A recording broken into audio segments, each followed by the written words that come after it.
Meneses. Baguhin po yung sistema Bumpanis. nyo. Kasi yung pag-antay nyo siya from 7 to 1 o'clock, napakahabang oras naman po yun, di ba? Tuloy mo yung kanina dito, pati. Yun ang gusto Tuloy ko? marinig sa'yo. Kasi. Oras yun. Wala silang binigay sa akin, sir. Oh, ayaw nyo ibigay sa kanya, nawawala na nga yung kanya mister. Ang PNP po talagang binigay po namin yun. Wala nga problema sir, bigyan niyo yung PFP, bigyan niyo yung PFP, pero dapat malang to console the wife of your driver, kinakausap niyo siya, binibigyan niyo ng klaseng tulong na kailangan niya. So, Cabrera, kaya niyo po, no, yun pong anak, binigyan po namin ng kopya yung anak, ng lahat ng informasyon. Ang sinasabi lang po namin, kapadayan mo, hindi na po namin lahat ng sistema namin ulit.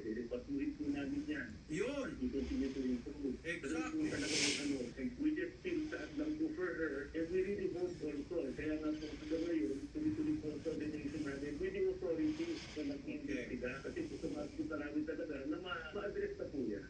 Salamat sir. Sana kanina po pa sinabi. Diba ka nga kung hindi pa sila tinap ng NBI, hindi yan kikilos eh. Mas malapit po kami makita po. Tingnan niyo rin po kung ano may tutulong niyo po, Mr. Meneses, kung ano po may tutulong niyo. Reach out to Mrs. Cabrera. If I were you, sana isa man lang sa mga tauhan ninyo, bisitahan siya, puntahan siya sa bahay, kausapin siya, at tingnan kung anong pwede maitulong ng Joyride. Total, tama nga siya.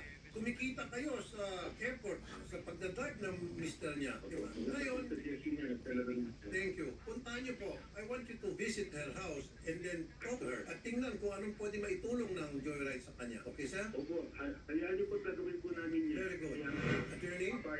Sige po, tuloy-tuloy lang po yung ginagawang investigasyon. I-update niyo po kami at kung ano po may tutulong din namin. Andito lang po yung programa ko. Kung kailangan natin ma-disseminate information pag bumuka.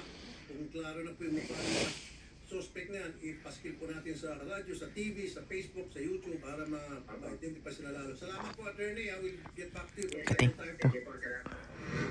Tanggal ko lang na sila. Yung asawa ko po hanggang ngayon 9 days na po, hindi pa rin po nakikita ko. Kung hindi ko alam kung buhay pa ba siya o patay na po. Wala talaga kami idea kung nasaan po siya, sir. Pero ma'am, patuloy naman yung NBI sa pag-imbestiga.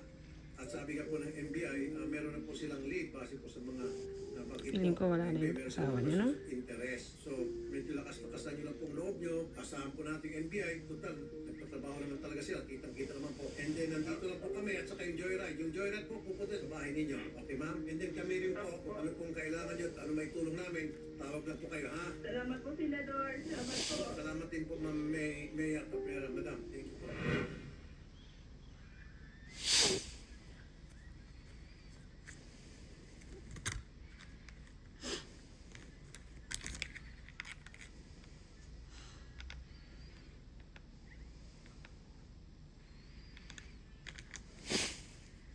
Old Spice Steel Titan.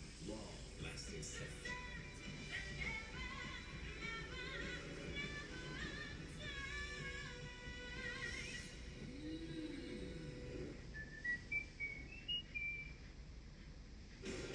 Enjoy 100 pesos off with code PANA100. Maaari niyo po bang ikwento sa amin yung pangyayari? 3 months ago po kasi, pinalayas na po kami sa bahay na not knowing na wala po akong idea na papalayasin na pala kami ng anak ko. So, pinalayas na kami in front of my parents. And yung mga gamit po namin ng anak ko nakabalik lang sa kumot. So, upon ng pangyayari na yun, nag-usap po sila, nangako siya sa mother ko na within a month or two, ibabalik na niya yung 600,000, ganyan. Tapos hanggang sa, hindi niya po yun sinunod. So parang ang naawa na po ako sa nanay ko na yung mama ko kasi nagme-message sa kanya ng paulit-ulit. Nakikiusap na baka nakakalimutan mo na yung responsibilidad mo, na baka pwede bigay mo na yung pera ng anak ko, ganyan. Tapos parang nung bago po ako umabot dito, nagpabarangay muna ako kasi di na po siya maayos kausap, binabastos niya na po yung mother ko. Hanggang sa yung nanay ko umiiyak na hindi niya na daw kaya makipag-usap. Ako na daw yung gumawa ng paraan para solusyonan namin yung problema. Pero hindi po talaga siya nagre-reach out.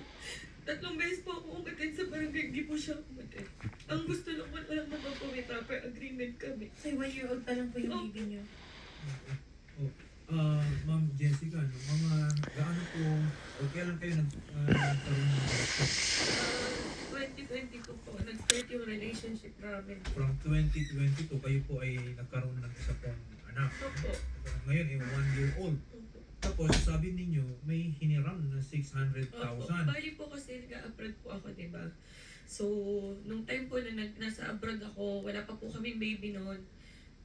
Ang ginagawa niya po is, nanghihiram po siya sa akin, nanghihiram-hiram siya sa akin ng pera na pang business niya, ganyan. Pero dun po sa business na yon, hindi po, never po na na-involve ang pangalan ko. Kunyari yung sa bar na kinuha namin before, ganyan. Siya lang po ang nakapirma dun. Basta lahat po ng usapan namin when it comes to money, kaming dalawa lang po ang magkausap. Okay, teka lang ha. So, etong amount po na nabanggit po ninyo, yung 600,000 pesos, yan po ba ay hiniram? Hindi yan regalo? Hiram po, inutang niya po. Business? Ganon? Inutang niya po yun sa akin na pautay-utay hanggang sa lumalaki ng lumalaki. Kunyari, kukuha po siya ng pang buy and sell, kukuha siya 100,000, tapos kukuha siyang sanla, kukuha siya ng ganito, ganyan. So parang nag-pile up na po lahat ng utang niya.